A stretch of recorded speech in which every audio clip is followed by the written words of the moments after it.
안녕하십니까, 알림이 황희두입니다. 영상 시작에 앞서 구독, 좋아요, 알림 설정 미리 부탁드립니다. 현재 국내 반민족 행위자들의 언행이 점점 날이 갈수록 심해지고 있습니다. 이들을 우파라고 부르면 안 되는 이유, 심지어 극우라고도 부르면 안 되는 이유가 대한민국을 보수하고 극단적으로 행동하는 게 아니라 일본의 입장에서 일본이 바라는 대로 일본의 이익을 위해 주장하기에 이렇게 논란이 커지는 겁니다. 그래서 이들을 극우라고도 부르면 안 된다는 얘기에 저 또한 공감하는 상황인데요. 끝없는 친일 매국 막말을 퍼붓는 사람들이 아직까지도 많은 이유가 뭐겠습니까? 심지어 강남 성매매와 다를 바 없다, 이런 해괴망측한 주장까지도 눈 하나 깜짝 안 하고 하고 있는 게 현실인데요.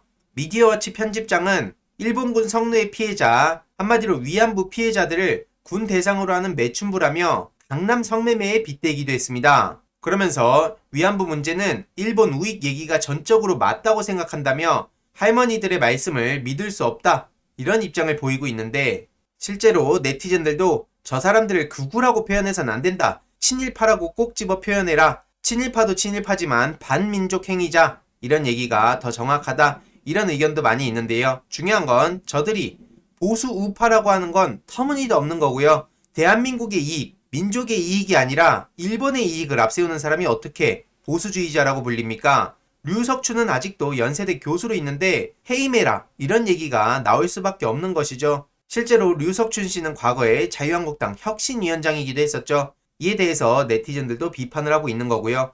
연세대는 왜 아직도 류석춘을 냅두고 있냐? 이러니까 연세대에 대한 비판의 목소리도 자연스럽게 나오고 있는 겁니다. 그래서 친일파, 매국노, 반민족 행위자, 이들이 심지어 유튜브를 통해서 막대한 수익까지 벌어들이니까 계속해서 그걸 보고 자라나는 청년, 청소년들이 똑같이 그 길을 걸어가고 싶어하는 거 아니겠습니까? 심지어 이용수는 가짜 위안부다, 이러면서 하버드 강연 방해까지 했다는 소식이 전해지기도 했는데요.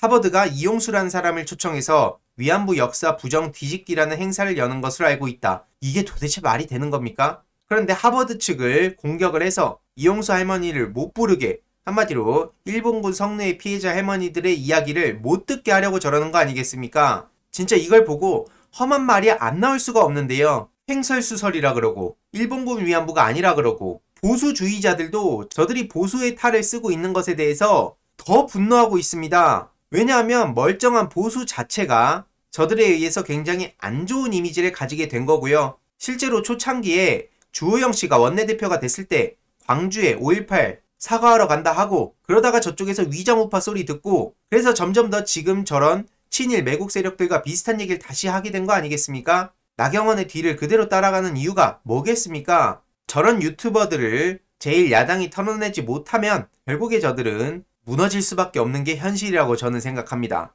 네티즌들 또한 어마어마한 비판의 목소리를 내고 있고요. 당연한 거고요. 역사를 잊은 민족에겐 미래는 없다는 말이 왜 아직까지도 크게 영향을 끼치고 있는 거겠습니까? 언제든지 다시 저런 사람들이 권력을 쥐고 시민들을 속이고 미래가 어떻게 변할지 모르기에 지금이라도 늦지 않았다고 생각합니다. 역사를 바로 잡아야 되는 거고요. 물론 내가 진리다, 이런 식으로 주장하며 타인을 강요하는 것 또한 효율적인 방법은 아니라고 생각합니다. 그래서 더 어려운 문제겠지요. 친일파 대충 살았다고 저렇게 조롱하고 있는 윤서인 같은 사람이 실제로 청소년들한테 굉장히 크게 영향을 끼치고 있습니다. 일부는 관종은 무관심이 답이다 라고 하시는 분들이 계시지만, 실제로 중고등학교를 가보면 윤서인과 그 패거리들을 옹호하는 학생들이 굉장히 많다는 걸 알게 되고 저도 깜짝 놀랐는데요. 그렇게 이들의 잘못된 점들을 박제하고 꾸준히 알리고 이런 걸 옹호했다가는 주위에서 손가락질 당한다는 것을 명백히 저는 보여줘야 된다고 생각합니다. 그렇다고 무작정 인신공격을 하는 것도 좋은 방법은 아니라고 생각합니다. 이들이 무엇을 정확히 어떻게 잘못했는지를 그대로 박제하고 꾸준히 알리는 게 중요하겠죠. 심지어 최근에는 고 백기환 선생님을 향해서 대단한 인물 가셨네, 이런 식으로 조롱한 게 또 논란이 되고 있습니다. 이런 거 그냥 따박따박 박제해두고 이런 게 왜 문제인지 계속해서 알릴 필요가 있다고 저는 생각합니다. 무관심? 결코 해답이 아닙니다. 우리가 관심을 끊는다고 해도 실제로 자라나는 청소년, 청년들이 이걸 문화라고 생각하고 웃기다 그러고 드립으로 이해하면서 계속해서 학교에서 이런 비슷한 내용들이 퍼져가고 있고 낄낄대고 있는데, 우리가 관심을 끊어버리면 어떻게 되겠습니까? 저는 계속해서 말씀드리지만 정치 영역 내에서의 무관심은 그럴 수 있다고 생각합니다. 언론이 안 다루면 금세 존재감 사라집니다. 그럼 자극적인 말을 하면서 존재감을 과시하려다가 결국엔 완전히 나락으로 떨어지는 경우를 볼 수 있지만 이들 같은 경우엔 다르다는 거죠. 훨씬 더 많은 시민들을 대상으로 하고 호어층이 생기면서 돈까지 벌 수 있기에 관심 끊는다고 해서 결코 무너지지 않습니다. 이런 식으로 페이스북에 말도 안 되는 어그로를 끌고 있고 실제로 엄청난 사람들이 여기에 반응을 하고 있는 게 현실이고요. 광복회 고문 변호사인 정철승 변호사님이 따박따박 윤서인 씨에 대해서 대응을 하고 계십니다. 저는 이거에 대해서도 비판하는 사람들이 있는데 개인적으로 굉장히 잘하고 계신다고 생각합니다. 삼성과도 싸워오고 세월호 유족들한테 피해주고 이런 사람들에 대해서 법적으로 어떻게 대처를 해오셨는지 아는 사람들이라면 정철승 변호사님이 얼마나 무서운지 다들 잘 아실 겁니다. 법적 대응을 한다고 하더라도 지금 당장 무슨 일이 벌어지는 건 아니기에 그 사이에 계속해서 센 척하고 발악하고 있지만 그럴수록 자기 발등을 찍는 것이란 것을 대부분의 일반 시민들은 다 알고 있죠. 그리고 다음 소식인데요. 정의당 류호정의 엄중 경고하고 비서 면직 논란 관련해선 송구하다 이런 입장을 밝혔습니다. 최근에 강은미 정의당 비상대책위원장은 원내대표이자 비대위원장으로서 송구하다고 저렇게 입장을 밝혔는데 거듭 죄송하다, 송구하다, 류호정 씨한테는 엄중히 경고했다. 그리고 앞으로도 만약 잘못이 있다면 감추지 않고 드러내고 함께 성찰하면서 고쳐나가겠다라고 얘기했는데 잘못에 반성하고 개선하겠다는 거 잘 알겠고 좋습니다. 그런데 여태까지 민주당에 뭐만 있으면 뭐 사퇴하라, 책임져라, 사과하고 끝이냐 이런 식으로 비난했던 거 생각 안 나십니까?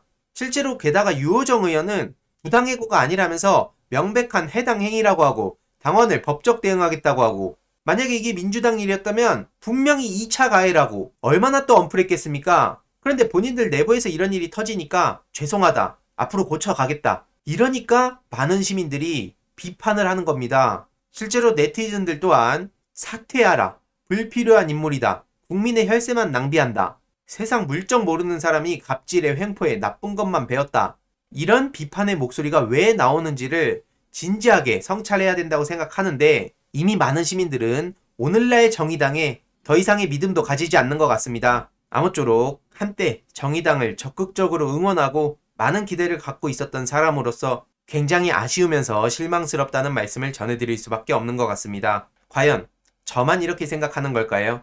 계속해서 말씀드리지만 일간베스트를 표현의 자유라면서 폐쇄를 적극적으로 반대했던 나경원 씨 결코 잊어선 안 됩니다. 일베 언어도 계속해서 쓰고 그러다가 논란되면 모르는 척하고 그런 식으로 표현의 자유를 중요하게 생각하는 분이 나베라는 댓글 달았다고 170명을 무더기 고소하지 않았습니까?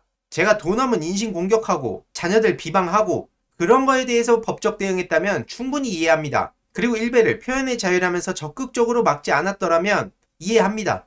그런데 저런 행동을 눈 하나 깜짝 안 하고 버렸기에 비판을 하는 거고요. 나경원 씨에 대해서도 절대 잊어선 안 되기에 간략하게 다뤘습니다. 앞으로도 꾸준히 목소리 내겠습니다. 이번 내용도 유익했다면 구독, 좋아요, 알림 설정, 멤버십 가입 정말 큰 힘이 된다는 점 말씀드리고 싶습니다. 이번 내용도 주위에 널리 공유 부탁드립니다.